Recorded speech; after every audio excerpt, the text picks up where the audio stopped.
Eu falo muito que a venda, quando acontece da forma certa, quem compra tem que comemorar tanto ou mais do que quem vende. Legal. Se você tem um espaço de venda que, quando você faz a venda, você está comemorando mais do que o seu cliente que comprou, cara, tem algo de muito errado ali.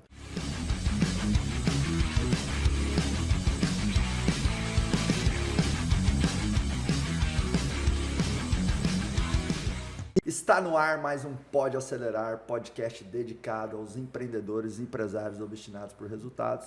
Aqui comigo hoje um cara que é um mentor para mim, inclusive acabei de ficar 1h30 recebendo conselhos e mentoria com ele, nada mais, nada menos, Vitor Damasio, um dos maiores nomes aí do mercado digital. Vitinho, uma honra ter você aqui no Pode Acelerar, irmão. Feliz de estar aqui, Marquinhos. Adorei o dia também. E assim, cara, pra mim, você é um dos caras que mais entende de vendas. E eu falo que empresa que vende é a empresa feliz. As empresas... Assim, quando a venda tá resolvida, todos os outros problemas das empresas ficam menores.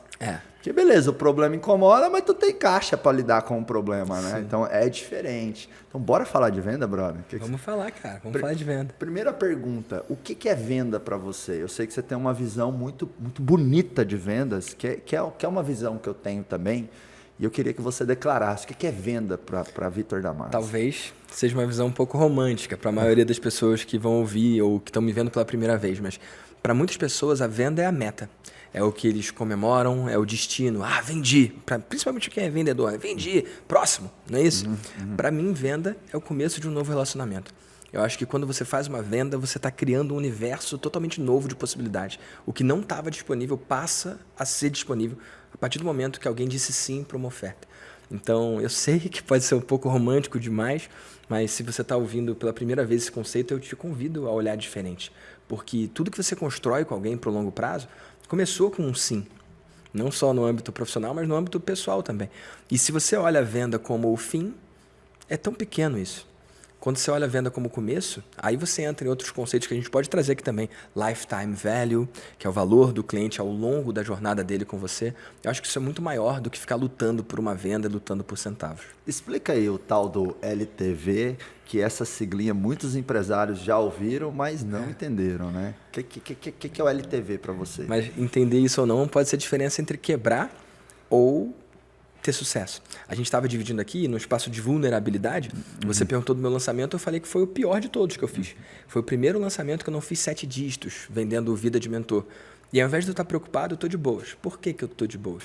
Porque eu sei que dos meus clientes, muitos deles vão seguir na mentoria, outros no futuro, passando 1 milhão, vão entrar no Mastermásio. Eu vendo de novo e de novo e de novo para o mesmo cliente. Então, o valor daquele cliente para a minha empresa, tirando a fofura de lado, pensando só em negócio, ele não se limita na primeira transação. A primeira é só a primeira transação. Depois ele pode ir num evento, depois ele pode entrar na mentoria. Então, se eu tenho outras oportunidades de vender de novo para o cliente, ao invés de eu ver ali o valor de lead e ver se converteu ou não, e ver, por exemplo, um lançamento que pode ficar no 0 a 0, por exemplo, ou ter uma margem de lucro pequena, ao invés de ver aquilo ali como algo ruim, se você tem uma estratégia de longo prazo, mesmo que você tenha pago mais alto no lead ou que tenha um lançamento que não foi tão bem como foi o meu caso, a gente teve lucro, mas foi pouco, ainda assim você pode ter um negócio que vence. Tem cliente que está comigo há 8 anos, ininterruptos, pagando todos os anos. Quando você tem essa visão de lifetime value, e aí tem que ter uma outra sigla que a gente tem que trazer, que é o CAC, né? Custo de aquisição por cliente. O custo de aquisição por cliente fica menos relevante, porque você sabe que você vai vender de novo e de novo e de novo. Se você teve lucro já na primeira transação, o restante se torna lucro líquido, tirando a entrega, né? Legal. Eu gosto de dar um exemplo para ajudar a clarificar, para que o empresário entenda, né? O que é o LTV. Pensa o seguinte, pensa que você tem uma padaria. E aí você tem um cliente que vai nessa padaria 4 vezes por mês. Em média, a cada ida, ele gasta R$50. Logo, ele gasta R$200 no mês. Vezes 12 meses, esse cara gastou R$2.400. Então, Sim. o LTV desse cliente no ano foi R$2.400. Então, o que é o LTV? É o quanto o cliente consome de você ao longo da jornada. Isso. Na vida dele toda Na ali. vida dele, né? Porque a minha visão de venda é uma troca de valor, é uma troca de energia. Na verdade, são duas partes se abençoando, na minha opinião. Porque, vamos lá, O cara que está comprando de mim, ele está me abençoando com a grana, a confiança e a disponibilidade de tempo dele. Então, ele está me dando ativos muito importantes que ele tem na vida dele. Então, isso é bênção. Quando o cliente fala sim para mim, ele está abençoando a minha empresa, a minha vida. Sim. Isso é muito sério. E todos os seus funcionários, a sua família. Tudo. E eu também, quando entrego algo, né, que vá cumprir a promessa daquilo que foi dito no marketing ou pela equipe comercial, eu também estou abençoando a vida dele. Sim. Então, é uma troca de valor muito genuína, né? Daí, isso tem uma conexão com esse termo, né? Lifetime value, ou seja, o valor ao longo da vida do cliente. Então, quanto mais você vai estendendo a capacidade que a sua empresa tem em trocar valor com o cliente, que nada mais é do que manter esse cliente comprando, porque quando ele compra, é porque ele confiou, gostou, viu o sentido e te abençoou. Isso. E você vende também abençoando a vida dele, né? Até porque a venda, ou ela vai resolver dores, ou ela vai ajudar pessoas a alcançar certos objetivos. Sim. Então, eu até digo assim que venda é uma das coisas que mais transforma o mundo. Venda é bonito demais, é gostoso demais. E assim, apesar das pessoas acharem que não tem, talvez, utilidade prática, olhar para certas coisas assim dessa forma romântica, isso não é verdade. Por que olhar para as coisas assim de uma forma romântica, de uma forma aspiracional, de uma forma elevada faz toda a diferença? Porque isso muda o teu nível de compromisso em relação àquilo. Totalmente. Total. Então, por exemplo, as pessoas que olham para suas famílias porque tiveram experiências ruins ao longo da sua vida com a família de uma forma, minha família, cara, é minha família, sabe? Essa pessoa não tem o mesmo nível de intensidade e compromisso na relação familiar. A pessoa que olha para a família, de fato, com a visão, cara, família é um eixo central da minha vida. Família me traz todo significado. Ela vai ter outro nível de comprometimento com aquilo. Então, quando eu olho para a venda de uma forma superficial e simplista, próximo, né, bati a meta, eu vou ter menos disciplina, consciente e inconsciente em relação àquilo. Sim. Então, assim, vale a pena romantizar e enobrecer as coisas que merecem ser romantizadas e enobrecidas, sabe? Eu também acho. Eu defendo muito isso. De verdade, porque eu acho que o jogo de empreender é o jogo de você conseguir sustentar o teu combustível assim de execução. E cansa, é muita dificuldade, muito desafio. Muitos desafios são... Toda empresa tem muitos nãos para cada sim. Né? Daí que vem a nossa taxa de conversão em vendas. E toda vez que você toma um não, seja de um cliente, seja um não que é um problema, seja que é uma diversidade que vem do teu concorrente copiando, tudo isso vai drenando energia, né? Sim. Então, tudo que a gente puder usar de recurso, como enobrecer as coisas, né? Que vai ajudar a trazer energia, é extremamente válido. E para mim, venda é muita energia. Para mim, venda é duas coisas. A parte da energia, da pegada, que realmente você tem que pôr intenção, você tem que pôr volume de trabalho. Então, venda é isso, né? Mas a venda também é muito método, né? Não adianta eu ter volume de ações para vender, né? Seja com lançamento, seja com equipe comercial, seja com tráfego, seja com marketing, e eu não ter método de venda. Que aí entra a minha pergunta, assim, quando você faz assim, Vitinho, meio que uma decomposição do que é o processo do cliente comprar ou o processo da empresa vender, sabe? Vamos falar de métodos de vendas, de metodologia de venda, o que é a venda do ponto de vista de processo. Vamos mergulhar um pouco nessa questão técnica da venda. Vamos falar disso. E só voltando no ponto que você falou, que eu acho que é importante, você usou o termo bênção. E bênção também é um nome romântico, né? Mas eu acredito que a venda é uma bênção. É uma bênção para quem compra e para quem vende, mas principalmente para quem compra. Eu falo muito que a venda, quando acontece da forma certa, quem compra tem que comemorar tanto ou mais do que quem vende. Legal. Se você tem um espaço de venda que, quando você faz a venda, você está comemorando mais do que o seu cliente que comprou, cara, tem algo de muito errado ali. E a única forma de você vender no longo prazo e vender de novo é gerando valor. E se você vende de novo, quer dizer que você está gerando valor no longo prazo. E isso é uma coisa tão rara no nosso mercado. A gente vê um mercado que as pessoas estão muito interessadas em fazer uma venda. Check. Deixa eu ver quem é a próxima pessoa. E poucas empresas estão olhando para ir na profundidade com cada pessoa. Se você tem um negócio que é baseado em fazer quem não te conhece conhecer, e quem conhece não vê oferta ver, e quem viu oferta e não comprou comprar, você pode ter um negócio milionário assim, ok, mas ele é raso. Se você tem um negócio em fazer com que o cliente que comprou de você compre de novo e compre de novo ao longo prazo, aí você cresce em profundidade. É o caso do que você vem fazendo com o acelerador. O cara vai, ele pega uma imersão, são 3 dias ali, eu quero falar sobre isso, inclusive, e algumas daquelas pessoas ali falam, ei, eu quero um passo a mais. E aí ou entra no Giants, ou entra na mentoria, e algumas pessoas encerram aquilo ali e vão embora também. Daí que vem a taxa de conversão que você falou. Né? E qual é a beleza disso para mim? Eu acho que quando o cara diz sim, ele dá a chance daqueles 3 dias serem eternos. Óbvio que, falando dessa forma, pode ser romântico demais para quem está ouvindo, mas qual é a chance que o cara tem de seguir, de levar aquilo ali que ele aprende no acelerador para o dia a dia dos processos na empresa dele? É estando próximo da conversa. Então, quando você cria a mentoria, quando você cria o Giants, quando você cria um espaço para a pessoa continuar, cara, é um presente que você está dando para a pessoa. E em troca, ela só está dando dinheiro. Só que dinheiro é um commodity, dinheiro é multiplicável, dinheiro você faz mais e de infinitas formas. Agora, aquela transformação, daquele jeitinho, você só consegue ali. Então, por isso que eu acho lindo esse lance da venda. E tem a ver também com a responsabilidade. Quando o cara que está vendendo entende o poder de transformação do que ele está oferecendo, da solução dele, do que quer que seja, se torna obrigação dele oferecer. Se torna responsabilidade dele. Assim como um médico, se ele atende a pessoa, ele salva a vida dele, cara, o vendedor que faz a venda do produto certo, do serviço certo, ele está salvando a vida do empresário também. Eu gosto de acreditar que do jeito que você está fazendo negócio, muita empresa que ia quebrar, não vai quebrar por sua causa. E se isso é uma verdade, você não pode se furtar disso. Ou, eu não quero vender. Peraí. Se você sabe que a sua solução resolve, é sua obrigação vender, cara. Daí a importância de ter bons produtos, né? Sim. Independente do posicionamento, se é diferenciação, preço baixo ou custo-benefício, é saber que você está oferecendo algo que realmente vale, né? Quiçá até muito mais do que aquilo que você cobra. Porque isso te empodera, é o que você falou, né?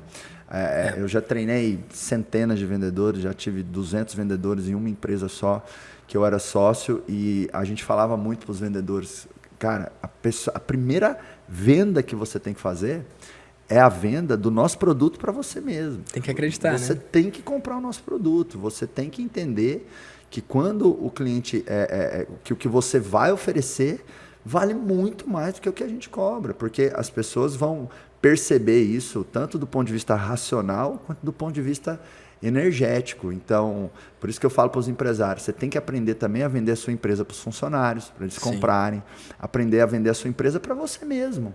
Né? Que argumentos aí, que lógica, que tese você cria na sua cabeça para você comprar de uma forma tão intensa, tão visceral o seu negócio, para continuar caminhando, tomando pancada do mercado, mas enfim, lá na frente, né, construindo cada vez mais bons resultados, né? Então, e aí, o que é metodologia de venda para você? Como que a venda acontece na cabeça do cliente ou da empresa? Né? O que você pode trazer para a gente? Vamos mergulhar nessa parte técnica aí de venda. Vamos falar disso. Eu venho de um background de infoproduto, né? Eu ajudo muito quem vende cursos e mentorias na internet. E é muito comum ver nesse mercado a galera que é aluno do Érico, como eu sou aluno do Érico, e a galera pega lá lançamento, faz um lançamento, tem um monte de resultado, e eles entendem que aquilo é um negócio. Lançamento é um processo de venda. O que é um processo de venda? Eu trouxe esse exemplo porque muitas pessoas conhecem, né? Eu falei do meu lançamento agora mais cedo. Você faz lançamentos também. Esse processo ficou muito famoso quando o Érico trouxe para o Brasil, a ponto de várias pessoas terem ele como seu único processo de venda. O que eu acho, inclusive, que pode ser perigoso. Uma empresa deve ter vários processos de venda diferentes. Legal. Você pode ter vendas por telefone, como foi o caso da empresa que você foi sócio. Você pode ter venda em evento, que é como você faz hoje no acelerador. Você pode fazer venda até por carta. Carta que você manda para a pessoa. Você pode fazer venda por gravação de telefone. Aí a gente tem muito venda por WhatsApp. Então, se você tem um leque vasto de possibilidades e processos distintos de venda, sua empresa fica muito mais segura. Faz sentido? Total.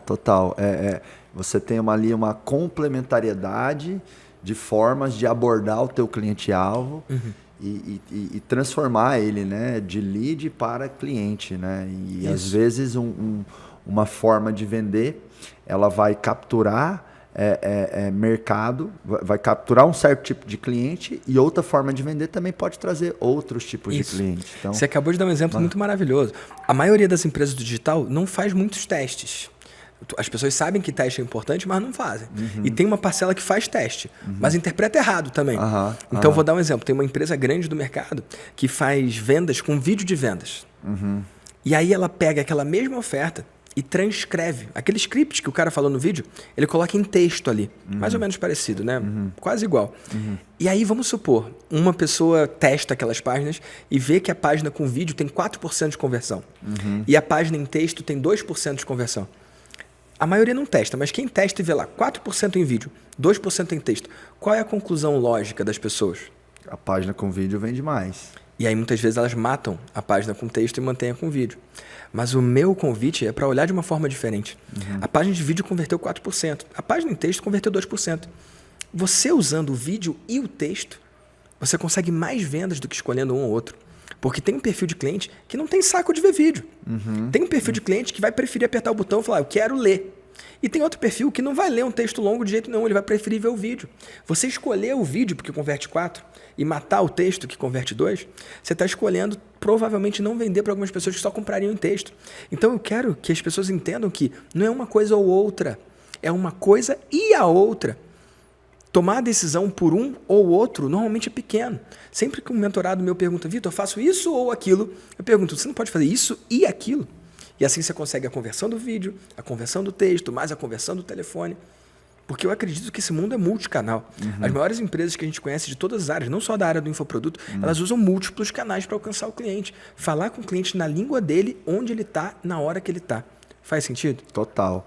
E me conectando aqui com o mundo do infoproduto, né, que a gente está usando aí como um referencial e trazendo de novo a questão do LTV, acho que técnicas de vendas que são assim simples, práticas, que qualquer um que está nos ouvindo, nos assistindo aqui, vai poder implementar, que no mundo do infoproduto eu vejo que os empreendedores usam bem, mas em muitas empresas tradicionais não, é você realmente fazer uma oferta para os seus clientes, né? Você trabalhar um upsell, um cross-sell ou um downsell. Explica pra gente, na tua visão, o que é um upsell, um cross-sell, um downsell? Eu vou dar um exemplo. Vai eu tenho lá. o meu evento, que é o Maestria ao Vivo. Aham. E lá tem duas opções. O cara pode pagar 2.000 para ir no VIP ou pagar 1.000 para ir no normal. Quando o cara paga 1.000 para ir no normal, adivinha o que eu faço em seguida, na próxima página? Você oferece o VIP. O VIP. E é muito doido, porque ele tinha uma página, a opção normal por 1.000, a opção VIP por 2.000. Ele negou a opção do VIP. Ele escolheu o normal. E o que eu tenho que falar naquela outra página para o cara querer escolher, então, o VIP? Parece que eu tenho que fazer uma mágica ali, né? Só que não tanto. O meu vídeo daquela página é um vídeo bem simples. Eu dou as boas-vindas pro cara, ó, parabéns, a gente se vê lá no evento, tô muito feliz que a gente tá lá. Agora, eu vi que você não pegou a opção VIP. Só para explicar um pouco melhor a opção VIP, cara, você vai ter a chance de almoçar no mesmo lugar que a gente e só de não ter que sair, achar um lugar, pagar a conta e voltar, isso já te dá um monte de tempo no evento. Faz sentido? E aí, nem disso eu falo. Lá você vai estar com os palestrantes, eu falo do network, eu falo de 2 pontos importantes ali e tem gente que compra. Por que uma pessoa, tendo a opção de 1.000 e de 2.000, escolhe a de 1.000 e depois escolhe pagar mais 1.000 para ter de 2.000? Por que ela não escolheu 2.000 de primeira? Eu tenho uma visão sobre isso. A galera lá de fora chama isso de buyer frenzy, frenesi do comprador. Eu gosto de acreditar que o cara que compra algo... Me diz se já aconteceu com você. Você nem foi ainda no negócio. Você comprou um curso, comprou uma imersão. Você nem foi ainda, mas no momento que você compra já aconteceu uma transformação dentro de você. Total. Faz sentido? Parece um comprometimento, né? Um comprometimento, uma esperança. Isso acontece com viagem. Tipo, vamos fazer tal viagem. Você ainda não viajou, mas na hora que você comprou a passagem... Você já meio que tá lá. Você já tá com o pé nas Maldivas. Exatamente. E da mesma forma, você tá na viagem. Chega os 2 últimos dias da viagem, você ainda tá lá. Só que você já tá pensando, vou voltar. Não é isso? Então, eu acredito que a gente é emocional. No momento que a pessoa se inscreve num programa, num evento, como esse caso aí, ele já não é a mesma pessoa do que 5 minutos atrás. A pessoa de 5 minutos atrás, com a opção de 1.000 ou de 2.000, ela prefere a de 1.000. Ela é conservadora, ela está acreditando um tanto nela. No momento que ela se inscreveu, essa distinção é um pouco avançada. Ela se torna outra pessoa. Essa outra pessoa que deu esse passo, essa que é o VIP por 2.000. Mas é muito louco você aceitar que ela muda de eu. Interessante. Ela se torna uma outra pessoa, ela acredita mais nela, ela tem um nível de esperança muito maior. E não é só emocional, isso é fisiológico. No momento que a pessoa faz uma compra, tem lá serotonina, não sei o que maisina, uns negócios que saem no cérebro que a pessoa se sente feliz. E aquilo faz com que ela tome uma decisão que pode ser melhor. Aí a gente entra nos limites éticos, né? Até que ponto que você pode fazer isso? Ora, eu acredito que quem vai no VIP tem mais resultado. Eu acredito que o cara não ter que sair para achar um lugar para comer, ter a vantagem de estar ali comendo e comendo com as outras pessoas de network, vai fazer com que ele aproveite muito mais. Se o que você está vendendo é ético, tá tudo bem você usar isso para vender. Total, e se você não tem integridade na sua oferta, vai converter menos. Exato. Eu costumo dizer, um gatilho mental pouco falado e pouco explorado é a verdade. A verdade é persuasiva. É isso. Tanto do ponto de vista lógico, quanto também do ponto de vista inconsciente, né? Até porque, assim, no mundo onde as pessoas têm muito acesso à informação, se você chega com uma oferta mentirosa, ou exagerada, ou escandalosa, né, vai ligar na cabeça das pessoas um detector de bullshit. Balelômetro. O balelômetro, né? A galera do digital chama de balelômetro. Eu falo detector de bullshit. Então, o cara vê aquilo, ele vai desconfiar. Sim. Né? Então, a gente tem que ser realmente muito íntegro aí nas ofertas. Esse exemplo que você deu seria um upsell, né? Um exemplo de upsell. Então, eu me lembro de uma vez que a gente caiu no upsell, foi eu e a Lilica. A gente foi comprar, aliás, ela foi comprar um HB20. Isso tem uns 7, 8 anos, 9 anos. Carro, HB20 carro, o carro HB20. E aí ela já foi definidinho, não, eu quero 1.0 certinho, tal, basicão, 1.4, acho que não tinha, não sei se agora tem ou não, mas naquela época não tinha 1.0. Quero branco assim, tal. Chegamos lá na concessionária, tinha lá no estoque, enfim, compramos. Aí a vendedora falou, vocês sentam ali que a gente vai preparar aqui os detalhes, tal, vamos servir um cafezinho, papapá. Passou uns 15, 20 minutos, chegou o gerente lá da concessionária e falou, olha, a gente está com algo muito especial, né? Vocês podem levar a versão 1.6, que é uma motorização a mais, que vai te dar mais segurança para ultrapassar numa viagem, né? Vai te dar mais dirigibilidade, né? Sabe, quando você está num semáforo ali, você precisa sair, você está com um pouquinho de pressa, enfim. Então, o motor 1.6, ele custa 8 mil, né? E hoje a gente está com uma condição aí de você levar uma motorização extra por mais 4 mil. Então, depois que a gente tinha dado o sim para um 1.4, ele chegou e ofertou esse 1.8, esse 1.6. Você pegou a oferta? Você aceitou? A gente aceitou. Legal. Então, eu até vejo assim que, às vezes, a empresa até conhece o conceito de upsell. Qual o problema? Não existe uma disciplina na aplicação do conceito. Total. E aí não vira processo. Aí não fica enraizado. Mas tem uma coisa que eu tenho que interferir aqui. Você viu o termo que você usou quando você contou dessa história do upsell? Você é a Lilica? Não. Daria para o editor fazer... Você falou, eu caí num upsell. E eu acho que isso é o que as pessoas têm que entender no âmago, dentro. Não é cair. Quando a gente fala cair, parece que é um golpe, parece que é algo ruim. Eu tenho um amigo que fala, minha esposa cai em tudo quanto é pitch. Pitch é oferta, né? Lá no acelerador você faz uma oferta do Giants, uma oferta da mentoria. Mas quem compra teve a grande vantagem de comprar. Ele não caiu no seu pitch. Quem compra um upsell também não cai no upsell. Eu acho que isso vem dentro de crenças que a gente tem até lá de trás, que veio dos pais, de que comprar é uma coisa ruim, ou que o vendedor venceu, alguma coisa assim, né? Isso é verdade. Você não caiu no upsell. Você foi mais feliz com 1.6 do que seria com 1.4, provavelmente. Sim, total. Faz sentido? Faz sentido. Mas e foi um ato falho, foi uma forma de falar. Só que essa forma de falar, muitas vezes, molda o que a gente acredita, cara. E às vezes atrapalha a gente de vender. Eu acho que isso tem a ver com uma coisa que tem no inconsciente das pessoas, que é o seguinte, as pessoas amam comprar, mas elas odeiam que venda para elas. Isso. Como se, quando eu comprei,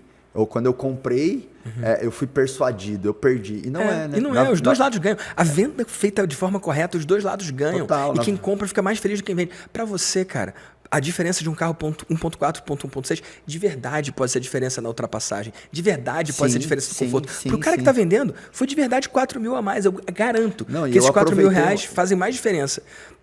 O que você teve de benefício faz mais diferença na sua vida do que os 4 mil reais a mais na meta daquele vendedor. A gente tem que mudar essa concepção e entender que quem compra que está na boa, mais do que quem vende. Faz sentido? Total.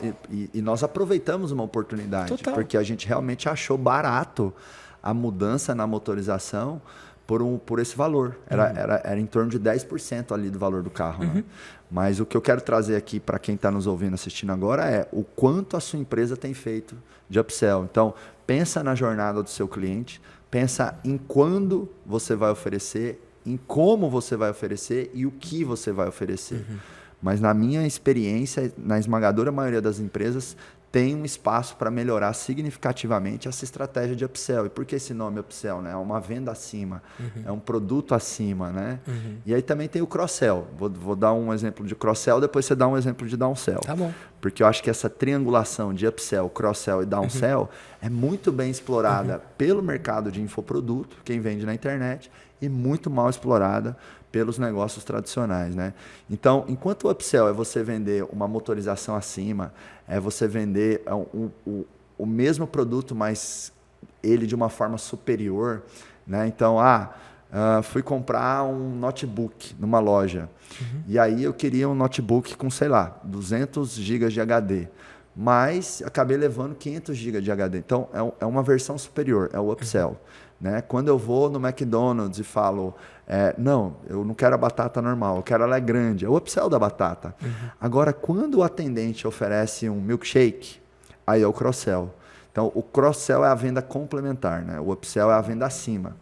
Então, no exemplo da concessionária, porque a gente também aproveitou oportunidades de cross-sell, já mudando a minha linguagem aqui, ó, Victor, porque você está coberto de razão. Não caiu, você aproveitou a oportunidade, já aproveitei melhorou. a oportunidade de cross-sell aquele dia. Por quê? Porque a gente pegou um filme super maneiro lá e a gente colocou banco de couro no carro. Porque depois que a gente deu o sim para motorização superior, veio uma outra pessoa da concessionária e nos convidou para conhecer a loja de acessórios.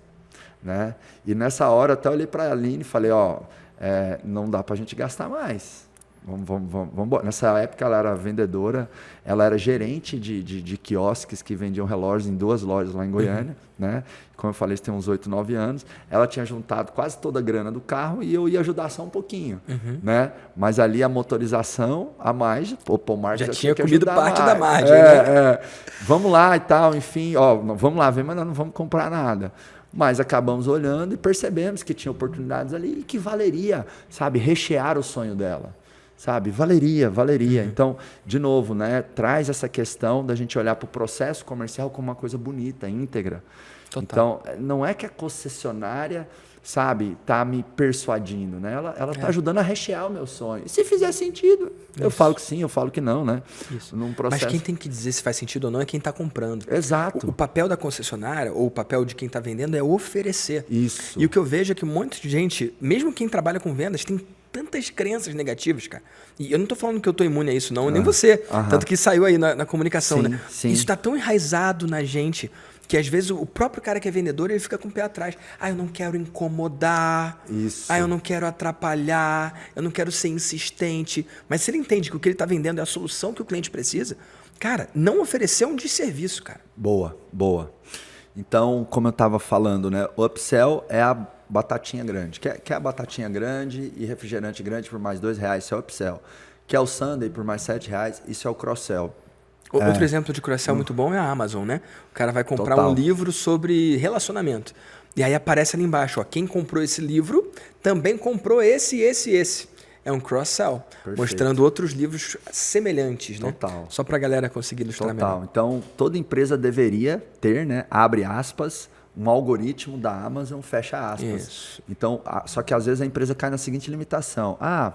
Eu sou uma construtora. Eu construo a casa e vendo. Eu não tenho outros produtos a oferecer, mas você pode ter parceiros. Né? Então, você pode ter o parceiro que faz seguro da casa, você pode fazer parceria com um cartório. Nem sei se da piscina. Não sei se o cartório pode dar um revenue share, né? Dar uma comissão ou não, enfim. Mas parceiro com cartório, com o cara da piscina, o cara que bota portão eletrônico, enfim. Então, automação residencial, automação. Tantas coisas, né? Então, a sua oferta, né, de upsell e cross-sell não necessariamente precisa ser produtos do seu portfólio. Sim. Então, eu, por exemplo, hoje eu sou sócio de outras empresas que ajudam empresas, porque eu realmente me vejo na missão de facilitar a vida do empresário, né? O que é o Grupo Acelerador? O Grupo Acelerador é um ecossistema de empresas para facilitar a vida do empresário. Eu, quando comecei a empreender há uns 15 anos atrás, eu fiz muita burrada. Eu dei muito murro em ponta de faca. Eu implantei sistema na hora errada, com empresa errada e joguei $500 mil no lixo, sabe? Eu já tive condutas inadequadas com os meus funcionários e tomei um nabo na Justiça do Trabalho. Na época eu fiquei putinho, achando que o funcionário era o filho da puta, mas o filho da puta era eu, porque eu lidava muito mal com as pessoas, sabe? Eu já contratei consultorias e inúmeros fornecedores errados, sabe? E eu falo que para a empresa crescer, ela tem que aprender a contratar bem, não somente colaboradores e gestores, mas também fornecedores. E eu sei que milhares de empresários, né, confiam em mim. Então, quando eu venho e ofereço outra solução, né, que não necessariamente é educação, por exemplo, eu sou sócio de uma empresa de CRM, que é a Nectar CRM. Temos 60 colaboradores. É um CRM que implanta o processo comercial na empresa para o vendedor ter mais produtividade, para a empresa entender o funil de vendas e tudo mais. Nesse momento, eu estou fazendo um cross-selling. Total. Né? Porque o empresário confia em mim. Eu vejo que a missão da minha holding, do Grupo Acelerador, é facilitar a vida dele. Está então, alinhado, né? Está tudo alinhado. Então, que empresas eu posso adquirir ou que empresas eu posso fundar que vão ajudar a facilitar a vida do empresário. Sim. Então, hoje, né, eu tenho participação e o Grupo Acelerador é sócio da Otimiza, consultoria tributária, uma empresa de recuperação tributária, da Nectar CRM, né, da Desenvolver RH, uma empresa de headhunting, consultoria de recrutamento e seleção, pesquisa de clima. Cara, o que eu apanhei para implantar o RH na empresa, o que eu apanhei contratando pessoas erradas. Sim. Até vou dar um erro clássico que as empresas cometem na hora de contratar.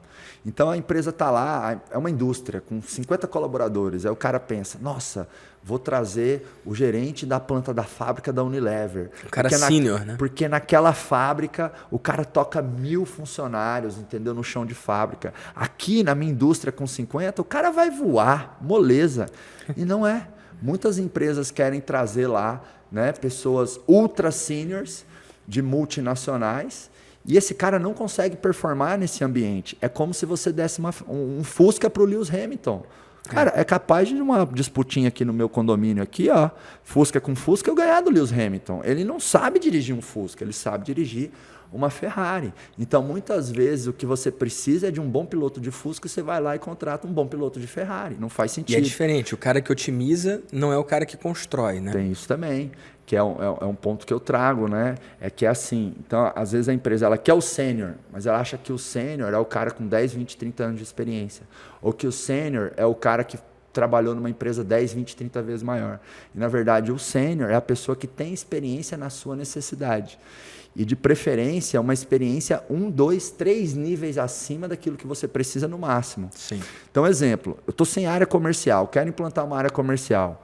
Não, vou pegar um gerentão comercial que tocava 300 vendedores. Não, pega o cara que tocava 20, 30, 15. Ou que sabe? implementou um processo em alguma empresa Ou do que, zero, né? Exatamente. Então, a pessoa sênior para a minha empresa é a pessoa que enfrentou os desafios que eu vou precisar que ela enfrenta. Não é necessariamente o bambambam executivo de carreira. Em alguns casos pode ser. Não estou aqui dizendo que pessoas de multinacionais não têm o seu valor, sua competência. Pelo contrário. Só que a pessoa certa, no momento errado na sua empresa, é uma armadilha. É um problema, não é uma solução. E esse é um erro comum, né? Então, assim, hoje eu faço muito cross-selling. Porque as empresas que eu sou sócio servem o mesmo público. Então, as empresas deixam dinheiro na mesa por não oferecer algo complementar, né, seja de parceiros, de empresas sócias, e também deixam dinheiro na mesa por não oferecer algo adicional. De verdade, para quem está nos ouvindo e assistindo aqui agora, tá? Se você melhorar a tua estratégia de upsell e cross-sell, com certeza tem aí entre 10% e 50% a mais de receita. Não só receita, né? Lucro. Porque essa venda aí, como você já teve o custo de aquisição do cliente pago, ela tende a ter uma margem muito maior. Perfeito. Você já gastou com você já gastou, exatamente. E eu acho que assim, o ponto-chave é a disciplina de fazer o upsell e o cross-sell. Eu já percebi, por exemplo, que no aeroporto de Congonhas, os estabelecimentos lá não têm uma cultura de upsell e cross-sell igual em Guarulhos. Cara, em Guarulhos é raro eu não comprar alguma coisa, seja na livraria, seja um sorvete no bate de latte, seja algo no fast food. É muito raro eu comprar algo em Guarulhos e eu não receber na hora de pagar no caixa uma próxima oferta. Tipo, o senhor aceita um chiclete, vai uma água. Ou comprou sorvete, vem a água em seguida. Então, assim, em Guarulhos tem cultura de upsell, tem hábito de upsell e cross-sell. Em Congonhas não tem. Então é o mesmo paralelo nas empresas. Tem empresa que é Guarulhos, é o aeroporto de Guarulhos. Cara, amigão, vendeu, vai oferecer. Tem um restaurante que eu adoro, aqui em Alphaville, que chama Frutaria Alphaville. E uma vez conversando com o dono, enfim, tal, eu falei para ele, cara, você tem que entender que o teu garçom, ele é um vendedor. Ele não é um garçom. Não é tirador de pedido. Não, ele é um vendedor. Qual que é o suco que te dá mais margem? Aí ele foi lá e falou, é o suco de... Esqueci o nome aqui, mas é uma fruta lá mais diferenciada. Esse, beleza. Esse suco é gostoso? É, todo mundo ama.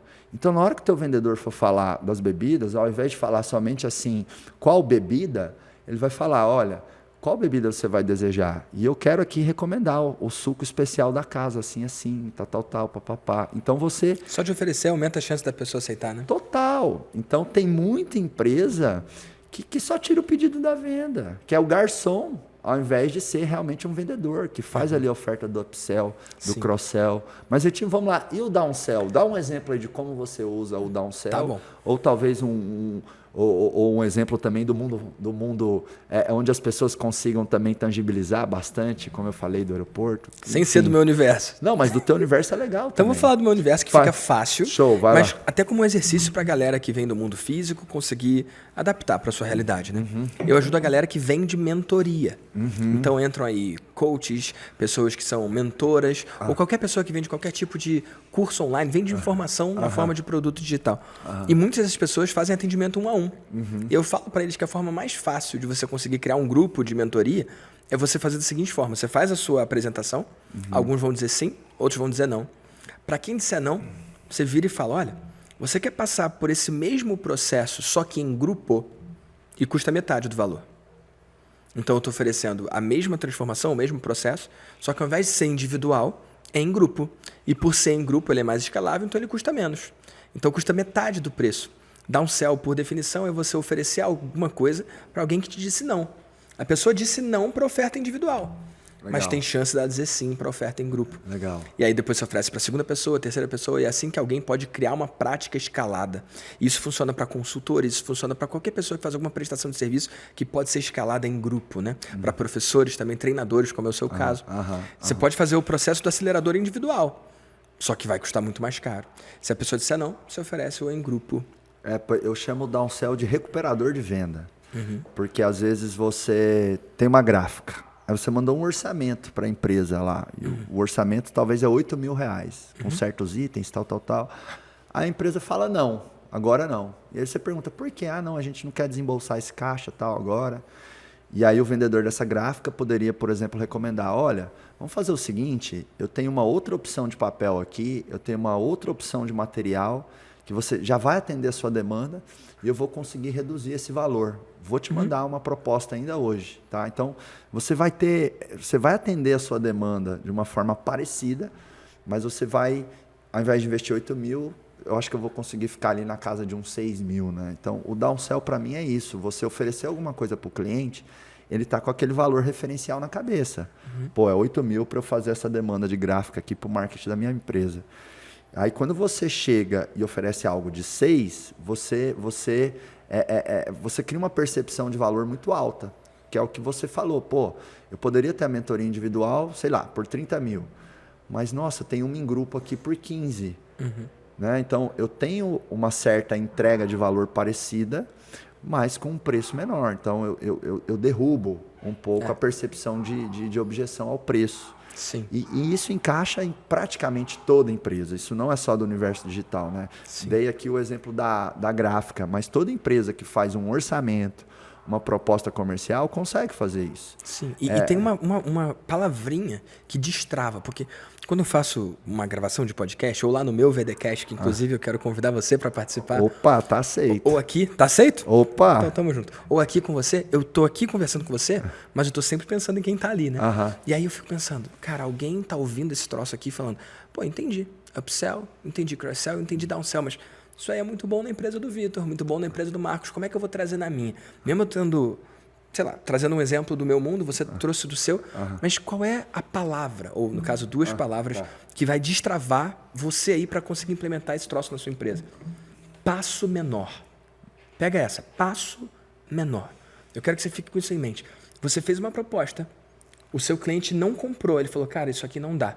Eu quero que você pense, qual passo menor que eu posso oferecer? E aí você pode virar para o cliente e falar assim, vamos dar um passo menor? Uau! Acabou de rolar a turma do Vida de Mentor. Algumas pessoas se inscreveram, outras não. Nessa semana eu vou fazer o downsell, que vai agora até quinta-feira. Eu vou virar para eles e o assunto do e-mail vai ser esse, passo menor. Olha, eu ofereci o programa Vida de Mentor para você aprender a criar, vender, entregar, escalar grupos de mentoria. Você não pode se inscrever por um motivo ou por outro. Eu não falo que é o dinheiro. Eu não falo, mesmo sendo um programa de 30 mil, eu não falo. Por um motivo ou por outro, você não pode se inscrever. Vamos dar um passo menor para a gente começar a trabalhar junto? Legal. Aí eu vendo como começar do zero de 5 mil e aquele valor fica de crédito para se ele vier para uma próxima turma.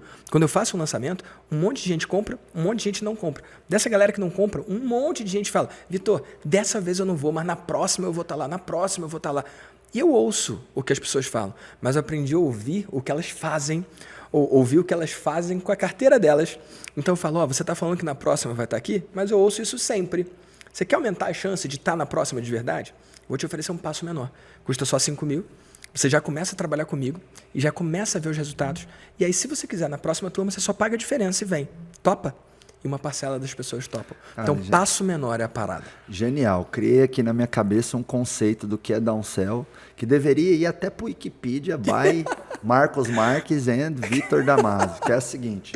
Downsell é um recuperador de vendas que você oferece um passo menor. É isso, cara. Passo menor. Show de bola, hein? Fechou, cara. Fechou. Pô, fiquei no vácuo ainda, cara. O cara rouba a parada que eu ensinei, assina e ainda faz um phone em mim, pra você ver só. Cara, mas você acabou de perder a virgindade aqui no Pode Acelerar. Ah, é comum isso? É, a virgindade do meu phone. Eu achei que era só comigo. Eu acho que eu nunca tinha feito um phone aqui no Pode Acelerar, né? Histórico aí, uma salva de palmas. Cara. Vitinho tirou a virgindade do Pode Acelerar com o phone. Cara. E também perdeu a virgindade no phone do Marcos aqui no Pode Acelerar. Tá bom demais. Você sabe que tem gente que trabalha comigo há 8, 10, 12 anos e ainda cai no phone, cara. Sério, cara? Tem gente que já caiu, sei lá, muitas vezes no phone. Se a pessoa faturar R$100, assim, sabe? Se ela cobrasse, pô, Marcos, me sacaneou, R$100, ela já tinha feito alguns milhares aí. Muito bom, cara. Mas é isso aí. Vitinho, cara, eu acho que... Inacreditável. Cada uma. Usa uma fala da Aline, que é assim, ó. O Marcos solta cada uma que parece duas. Ou 1,5, né? Igual aquela uma palma e meia. Ou não, eu acho que vou até falar pra ela, Aline, que você tem que falar que eu solto cada uma que parece 0,1, né? De tão ruim. Legal, cara. Então, pra gente fechar aqui, né? Reflete hoje, né? Como, quando e o que você pode fazer com upsell, cross-sell e downsell e implementar isso com disciplina, sabe? Seja a tua equipe comercial, seja o teu marketing. Você implementar isso com disciplina porque tem dinheiro, tem lucratividade na mesa aí em relação a isso, né? Ô Vitor, e você como, né, um cara do digital e até te acompanhando, como eu já acompanho, né? Desde que a gente se conheceu, acho que tem uns 5, 6 anos por aí. Você é um cara muito bom com as palavras, né? E eu digo que às vezes a venda é a arte de escolher boas palavras e colocar essas palavras numa ordem adequada, né? Com o objetivo de criar na cabeça do cliente uma percepção de valor que nada mais é do que fazer o cliente salivar pelo teu produto, pelo teu serviço. Então, escolha as palavras certas, coloquem numa ordem que faça sentido, para que o seu cliente comece a salivar pelo teu produto, pelo teu serviço, né? E no mundo do digital, tal, enfim, a gente chama essa escolha das palavras, enfim, de copywriting, né? Que são textos persuasivos, é uma linguagem persuasiva, né? Então, quando tipo assim, você pensa em copy, em uso de palavras, enfim, que coisas são mais persuasivas, na sua opinião, sabe? O que gera muita persuasão, muita percepção de valor? Olha, você falou da escolha das palavras, acho isso muito poderoso. Você falou salivar. Salivar é uma relação ali, uma reação ao que ele está falando que vem de dentro da gente, né? Só que como que a gente vai saber quais são as palavras que mexem ou não com as pessoas? Eu acredito que a melhor forma é medindo, a melhor forma é vendo. Então, a gente estava lá no seu evento e você fez uma oferta. Você pode gravar a reação das pessoas para ver o que mexe com elas ou não. Em que momento que elas estão confusas, em que momento que elas parecem mais agitadas, em que momento que elas se acalmam. Então, eu quero que as pessoas tirem um pouco do peso que elas dão para isso. Quando você fala, tem que achar as palavras certas e ainda botar na ordem certa, pode ser muita pressão para quem está ouvindo. Acho que o que é mais importante é você fazer sua primeira apresentação e você medir o resultado. Você medir Onde que você perde a atenção das pessoas, onde que você não perde. Isso dá para fazer numa live no Instagram, dá para fazer numa apresentação 1-a-1, dá para fazer um vídeo. Cara, eu pego o meu lançamento, lá no YouTube você consegue ver o número de pessoas que estão assistindo e você consegue ver onde que tem uma queda. E aí você pode olhar, e isso é uma coisa que poucas pessoas têm esse hábito do debriefing, o hábito de olhar para trás. Então, se você tem um vídeo de vendas de 40 minutos ou uma aula de vendas de 20 minutos, você pode olhar aquela sua oferta e ver qual é o momento que teve uma queda. E aí você olha, nessa hora eu dei um exemplo, tá? Talvez não tenha conectado. Da próxima vez usa outro exemplo. Ou nessa hora eu fui falar dos preços de uma forma confusa. Pode ter sido isso. E aí, se você tem esse hábito de voltar e ver onde que você perdeu a atenção das pessoas e transformar aquilo ali, você tem a certeza de que você não achou as palavras certas na ordem certa, mas que você está melhor do que antes. Eu acho que ao invés de se comparar com alguém, você tem que sempre bater o seu próprio padrão. É igual você tá na turma 37? Do acelerador? 27. 27. Foi melhor do que a 26? Com certeza. Principalmente porque eu fiz parte. Fala assim. Boa. Só para devolver, então, e a gente ficar aqui. Então, qual é o grande lance? Você se medir contra você mesmo e não contra ninguém. E qual é a segunda grande coisa quando o assunto é copywriting? As pessoas fantasiam. Se eu contratar o fulano para escrever para mim, aí vai ser incrível. Se eu contratar o outro cara para fazer para mim, vai ser... Não. O melhor copywriter do Brasil, sabe quem é? Cada um? Não. O seu cliente. Boa. Eu vejo as pessoas super problematizando a coisa. Você acha que você é o seu melhor copywriter? Cada um seria eu ser o meu melhor copywriter, você ser o seu melhor copywriter. Não é. O melhor copywriter é o cliente. Eu acho que sei muitas coisas sobre o meu cliente. Você acha que sabe muitas coisas sobre os empreendedores, até porque você viveu isso. Só que nada bate eles mesmos. Então, quando você roda uma pesquisa, e quando eu falo pesquisa, não é aquele troço de múltipla escolha, não. É uma pesquisa aberta, com aquele campo grande, não o campinho, campo grande. Quando o assunto é crescer o seu negócio, quais são os seus maiores desafios? Quando o assunto é a sua empresa, quais são os seus maiores desejos? E deixar as pessoas escreverem. E aí vem uma grande coisa, né? Lembra que eu falei que as empresas não testam e quem testa lê errado?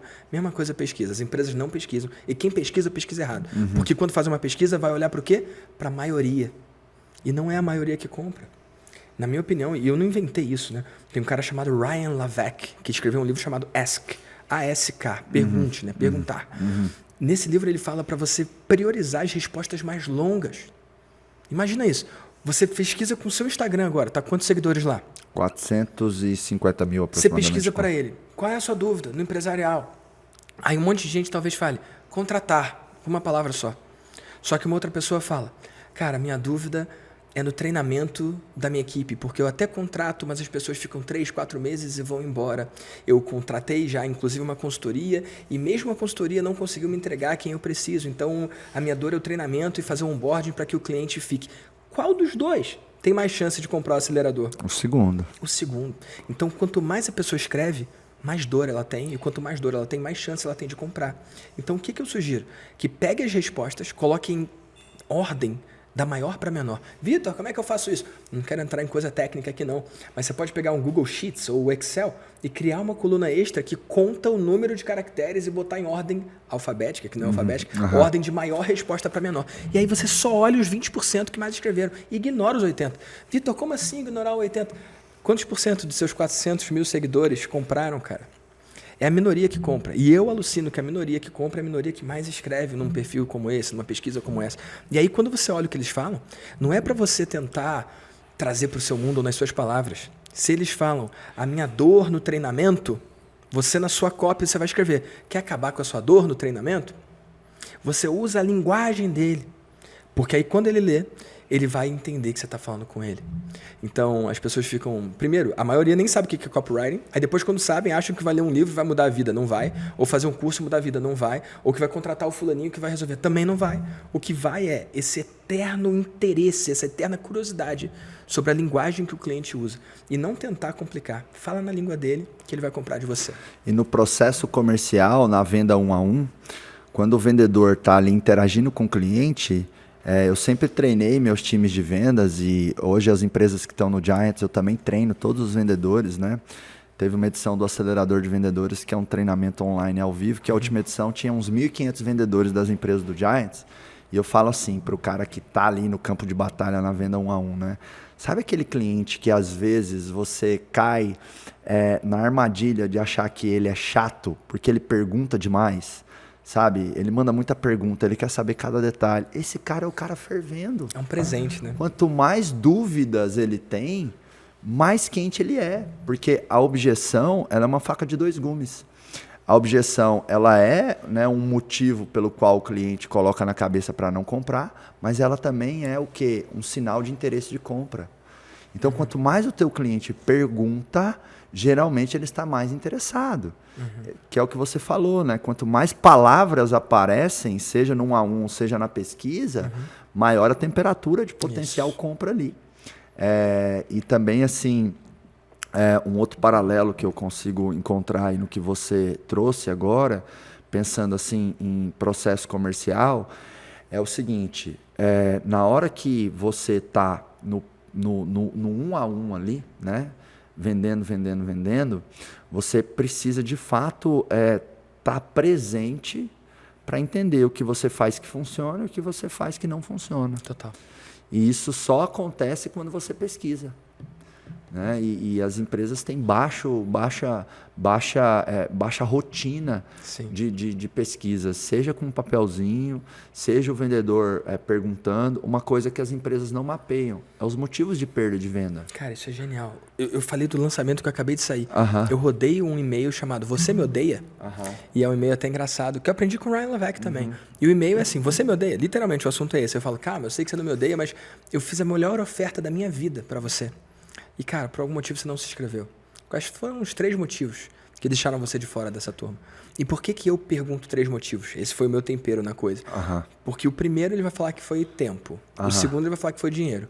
E o terceiro ele vai falar a verdade. Uh-huh. Boa. Porque, cara, tempo e dinheiro é padrão. É uma desculpa. É uma desculpa. E, cara, eu tenho programas que vão de R$1.000 por ano a R$100.000 por ano. E em todos eles a objeção é dinheiro. Então, o dinheiro é o X que está dos dois lados da equação, você pode cortar. Porque sempre vão falar com objeção, mas a objeção real não é essa. Se a pessoa percebe um valor muito maior do que aquele ali, ou percebe que ela vai ter um retorno de 10 vezes o quanto ela investiu, o valor não faz diferença. Então, um é o tempo, outro é o dinheiro e outro é a verdade. Com esse e-mail, tem 2 coisas que eu faço. Eu recebo várias respostas, algumas curtas, outras longas. Adivinha onde que eu boto minha atenção? Nas longas. Nas longas. E aí eu uso esse e-mail para 2 coisas. A primeira, ver a objeção específica da pessoa, para matar aquela objeção e vender para aquela pessoa ali, mesmo com as inscrições encerradas. Eu tenho uma chance de recuperar essa pessoa porque ela respondeu. Faz sentido? Uhum. E o outro ponto muito importante, que é aí que está o grande valor da pesquisa, eu levanto pontos cegos, coisas que eu não percebi sobre a minha oferta, que eu posso mudar para uma próxima oferta. Então, quando eu fizer uma próxima iniciativa de venda, um próximo webinar, uma próxima ligação, uma próxima apresentação ou um próximo lançamento, eu já posso trazer aquilo ali que eu não tratei. Faz sentido? Porque se uma pessoa escreveu, 10 pensaram e 100 sentiram. Faz sentido? Sim. Então, quando a pessoa escreve, eu não acho, foi só esse um aqui. Não. Se ele escreveu, está acontecendo com mais gente. Então, se eu trago isso ali para o meu marketing, para a minha copy, como você falou, para as minhas palavras, eu diminuo as chances daquilo acontecer e aumento as chances da venda acontecer. O ponto-chave do que a gente está falando aqui é que o processo comercial ele precisa ter uma evolução constante e intencional. A forma como você vende tem que ir melhorando, com novos argumentos, com novos materiais, com novos produtos. Isso. Eu costumo dizer assim, boa estratégia comercial tem fato novo.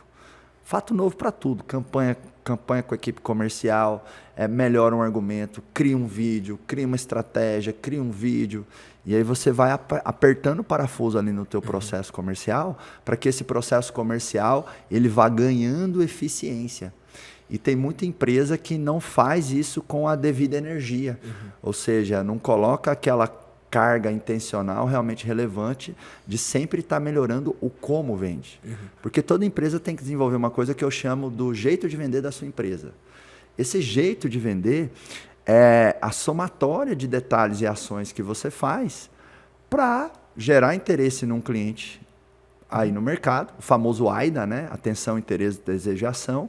Então, a forma de vender da sua empresa é a somatória de detalhes e ações que você faz para produzir o AIDA no mercado. Né? Chamar atenção, criar interesse, gerar desejo. e gerar ação de compra. E as empresas elas não evoluem como deveriam o seu processo comercial. Se o processo comercial for vivo, então o jeito de vender da empresa é vivo. E para manter esse jeito de vender vivo, essa questão da pesquisa aí é muito importante. E hoje está muito mais fácil, né? Sim. Existem inúmeras ferramentas gratuitas, fáceis, de você questionar, né, a sua audiência ou seus clientes sobre uma série de coisas relacionadas ao teu processo comercial ou mesmo a satisfação, né?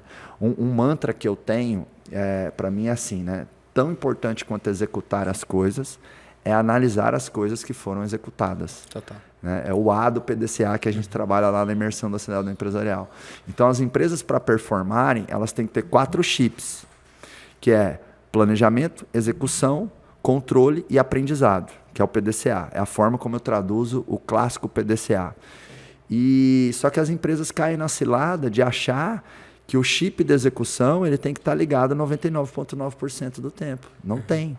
Tem que estar ligado 70%, 80%, 90%, de acordo com o momento. Mas existem blocos de tempo que têm que ser intencionalmente ligados para o planejamento, para o aprendizado, para o controle da operação. Então, é claro que a execução é muito mais presente na empresa. Mas se você não tiver aprendizado e planejamento para ir afiando esse machado da execução, por mais que você execute muito e coloque mais pessoas com machados, né, para poder executar, uma hora esse machado vai ficar desamolado, vai ficar desafiado, e aí você não vai ter ali uma boa eficácia, né, uma boa produção de resultado. Então, acho que essa provocação é muito válida, né, do tão quanto você vem evoluindo o teu processo comercial. E se você está vendendo hoje, da forma que você vendia um ano atrás, tem algo de errado. Tem algo de errado, boa. Vitinho, você como aí, né, um cara que forma mentores, um cara que, enfim, ensina outras pessoas a levarem o seu conhecimento, transformarem a vida de outras pessoas através de seus métodos e tal. Me dá um feedback aí nu e cru. Como é que é o Marcos como mentor lá na imersão do acelerador empresarial? Vale o que cobra, não vale? Eu quero verdade aqui nessa mesa, hein? Beleza. Cara, eu já fiz muitas coisas, né? E eu não quero comparar com você com nenhum outro programa, porque eu acho que isso é pequeno, né? Até porque tem gente que pode não conhecer, mas eu estava falando com você no privado que eu já fiz imersões lá fora, inclusive, com o Tony. Eu fiz o Business Mastery, que é um treino voltado para empresarial. E, cara, o que eu vi ali no acelerador é fora do comum. A forma com que você envolve a gente, o quanto que você se entrega ali e quanto você entrega de conteúdo foi algo que eu nunca experimentei.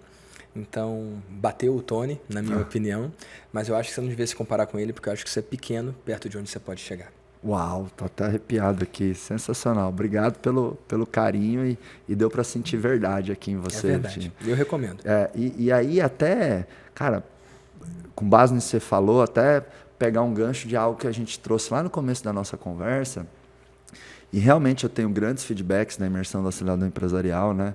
São, enfim, milhares de empresários e muitas pessoas icônicas do mercado já fizeram também o acelerador, como o Janguier Diniz, que já foi capa da Forbes, a Boca Rosa, que é a Bianca Andrade, e tantas pessoas aí que são referência no mercado, porque eu acho que isso também valida ainda mais, né? Porque o tempo dessas pessoas vale muito. O que a gente cobra na imersão não é nada perto dos 3 dias que essas pessoas têm que dedicar lá, inclusive você, né? Você tem um negócio que fatura múltiplos 8 dígitos por ano, né?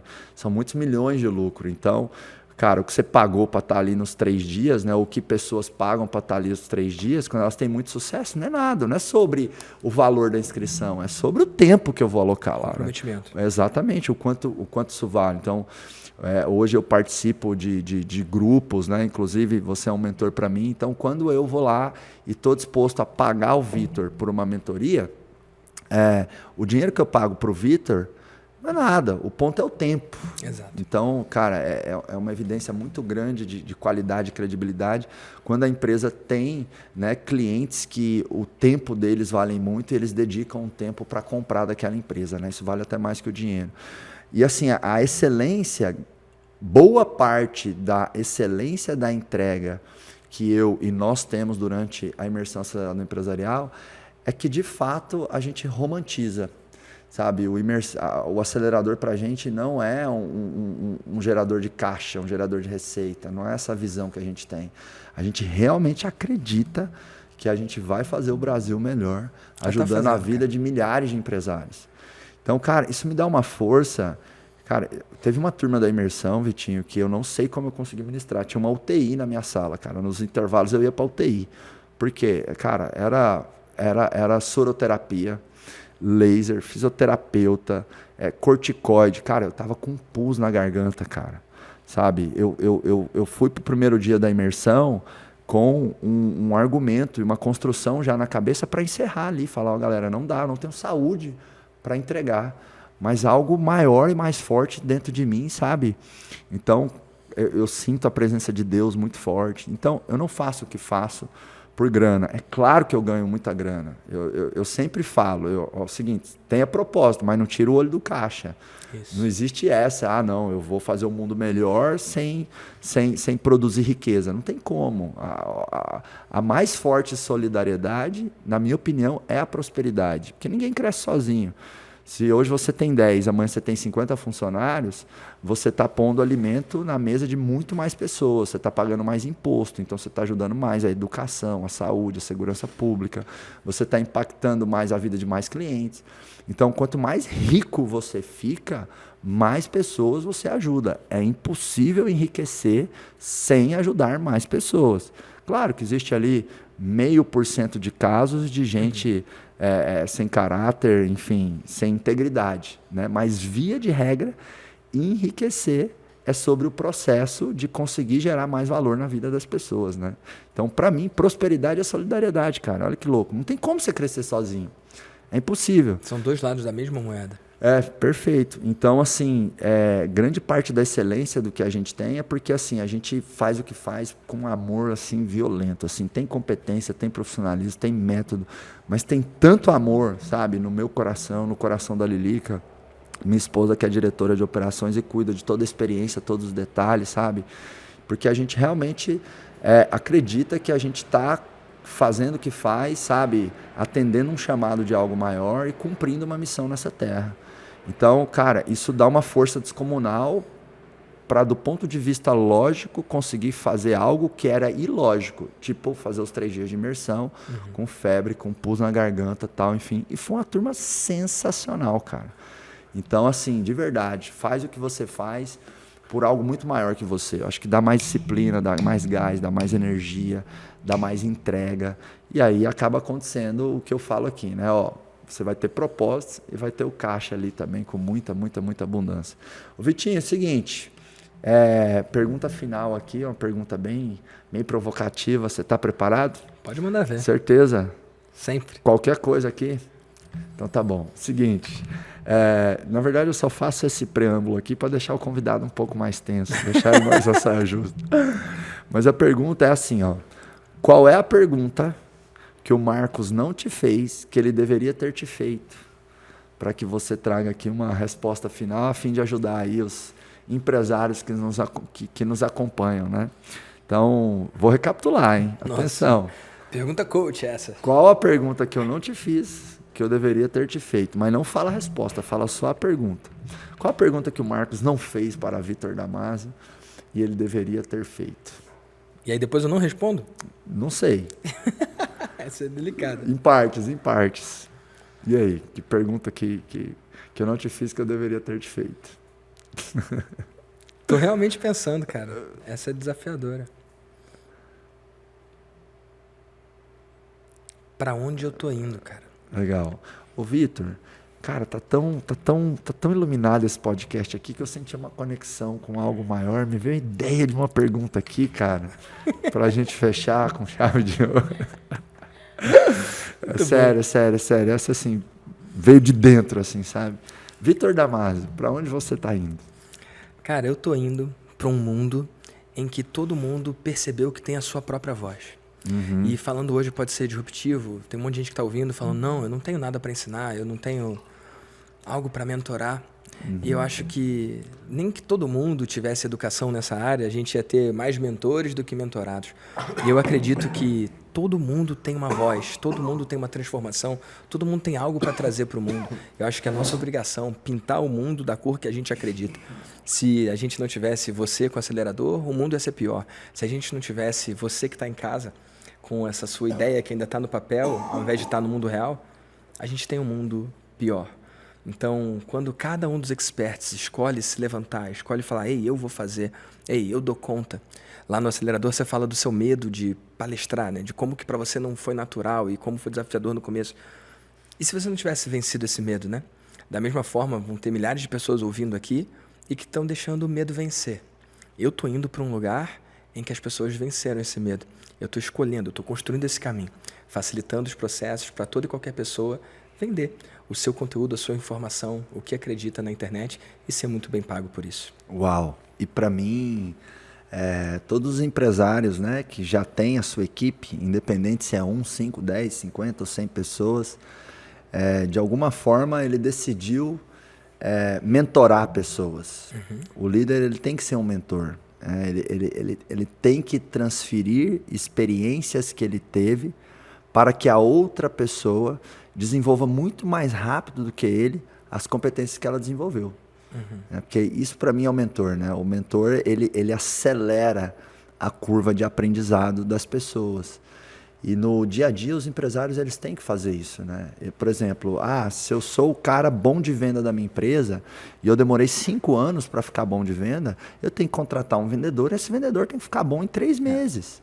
E isso para mim é muito, muito mentoria, né? É eu pegar o que sei para acelerar a jornada de construção de competência das pessoas, né?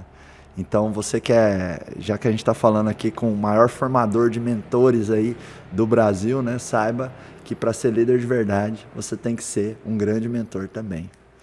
Para a gente fechar, nós temos um ritual aqui do Pode Acelerar, no final, que eu falo assim, pode, e o convidado fala aí no microfone, acelerar, beleza? Tá.